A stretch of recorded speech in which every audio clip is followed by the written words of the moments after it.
This is a Super Famicom cartridge, also known as the Super Nintendo in, I guess, everywhere else but Japan. This recently came in the mail, and if you guess that right behind this there will be a Super Nintendo or a Super Famicom, then you would be completely correct.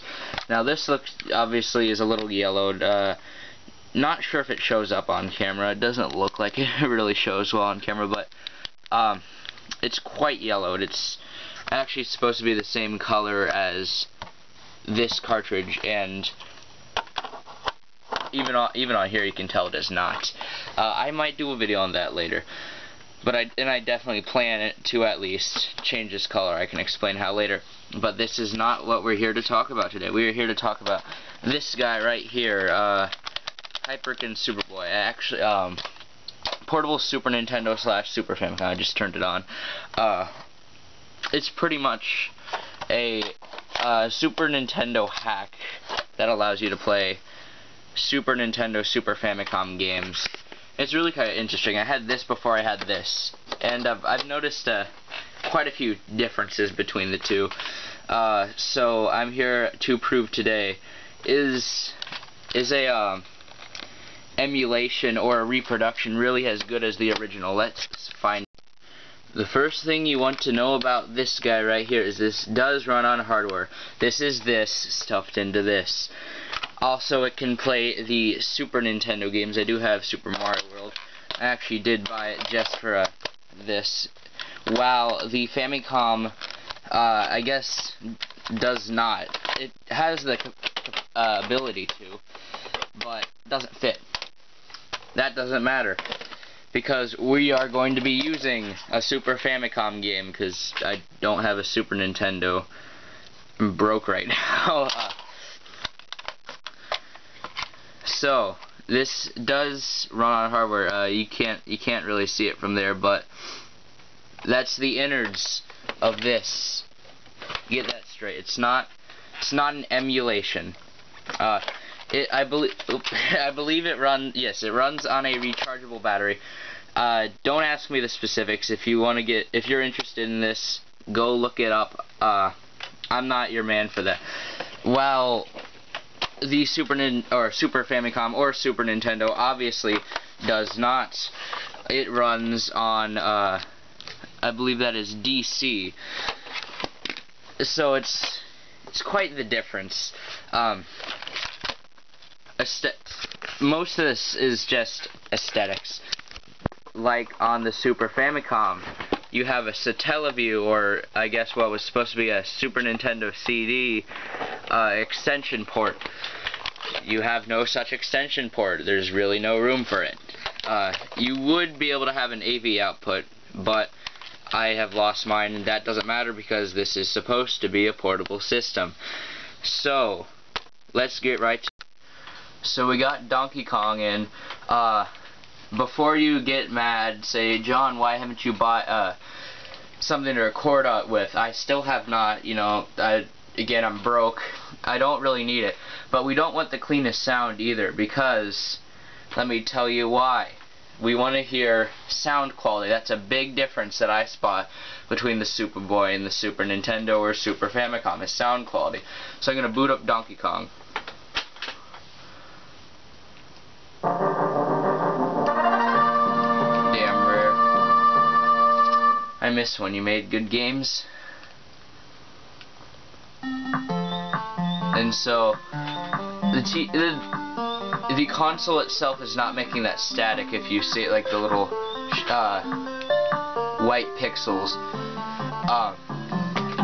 that is actually the TV, because this is a very old TV. It actually came out the same year as this. I'll just show off a little Donkey Kong. I'm very bad at this game.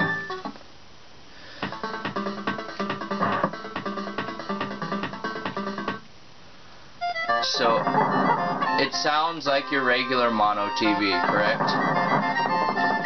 It sounds fine. It plays fine. All of the controller is nice and comfy, and especially in big hands like mine. I guess it differs from person to person, but even with big hands, I still feel like the Super Famicom controller rests really nice. And again, I'm bad at Donkey Kong, so let's see what the SupaBoy has to offer.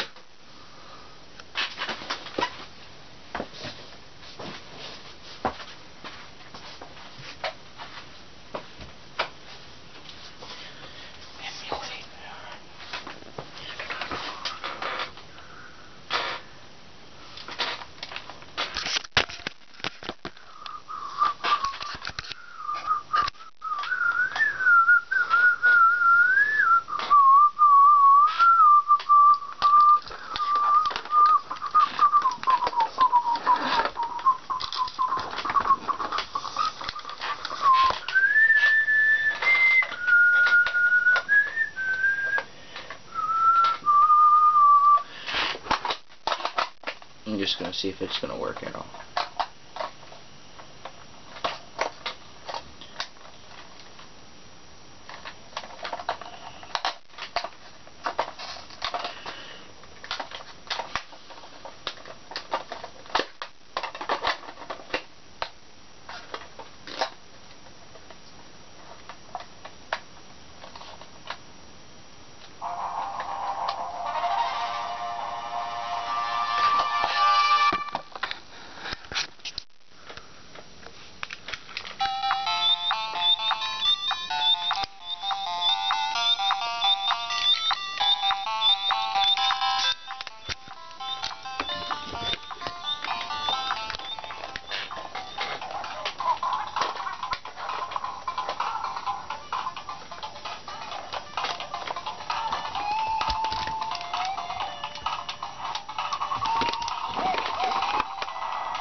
I really wish I could actually.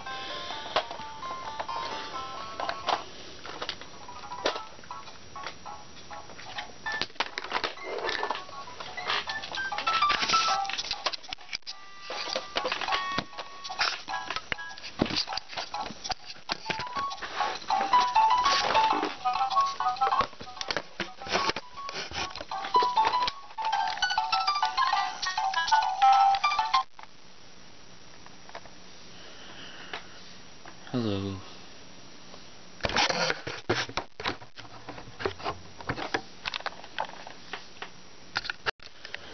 Now, one thing I can say about the SupaBoy before we even start is that controller's a little clunky. It's not preferred over the slim Super Nintendo controller. That's probably about how thick that is compared to. So I do enjoy the L&R buttons quite a bit. L&R buttons are really good. Let's turn on. The sound quality, to be completely straightforward, is not great. It sounds a lot more choppy, in my opinion, than the Super Famicoms, but that's probably just because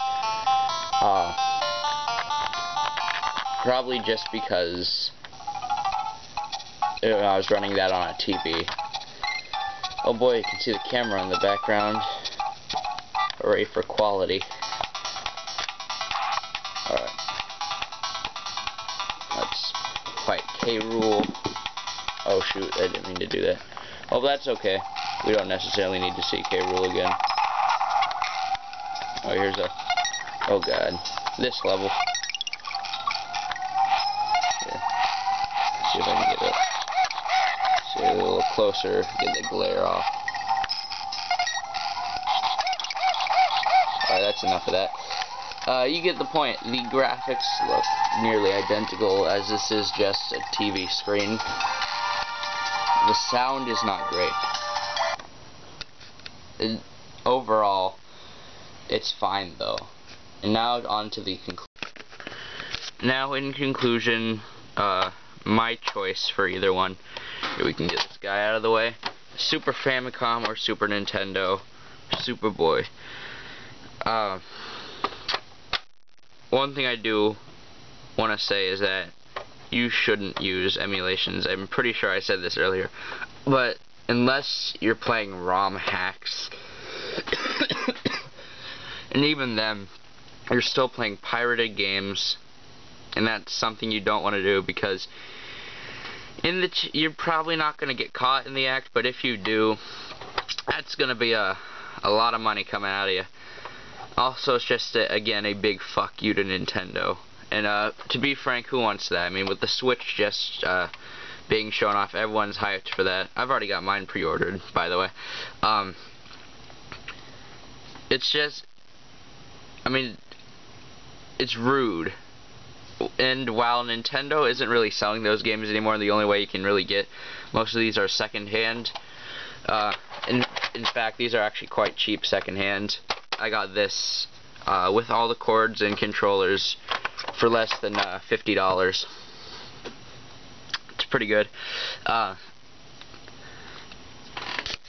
You shouldn't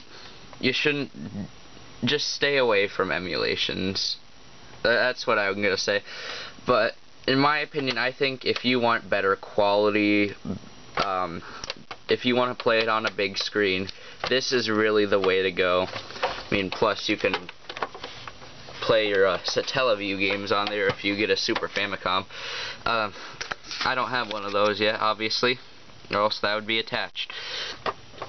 But for better quality and for just the look, I love the look of the Super Famicom. This yellows over time. I don't know about this because this has been around for 20 years. This has been around for 2 probably.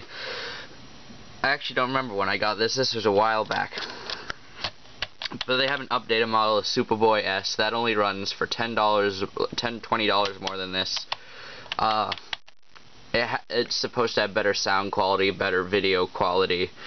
Though I think the video quality is fine, in my opinion. So I can't tell you comparing the SupaBoy S to the Super Famicom or Super Nintendo. But from this model, I can say, unless you're gone all the time and you need something to entertain you for long road trips all the time, just stick with the Super Famicom. But as I said, this one is region free. So if you're digging both Super Famicom and Super Nintendo games, the SupaBoy might be for you. But I will warn you that most games, if they came out in America, they came out in Japan too. So this concludes my video. What do you, which one would you prefer? I'd like to hear that in the comments. I will do a cleaning tutorial on this and possibly a Satellaview review. I'm still searching for a good price on that. If we can reach 5 likes, that's actually not that much, seeing as how we just passed 60 subscribers. Is it really 60 already? Thank you so much for watching. If you enjoyed the video, I'd appreciate a like. If you didn't, sorry to hear it. We have much better content if you'd go and check out some of our other stuff. Not saying our content's good, it's completely trash, but you know, obviously from the 2005 Canon PowerShot. If you're new to the channel, please check out some of our other videos, but if you enjoyed this video in particular, a sub would be great. I don't ask too much of people. See you guys in the next one.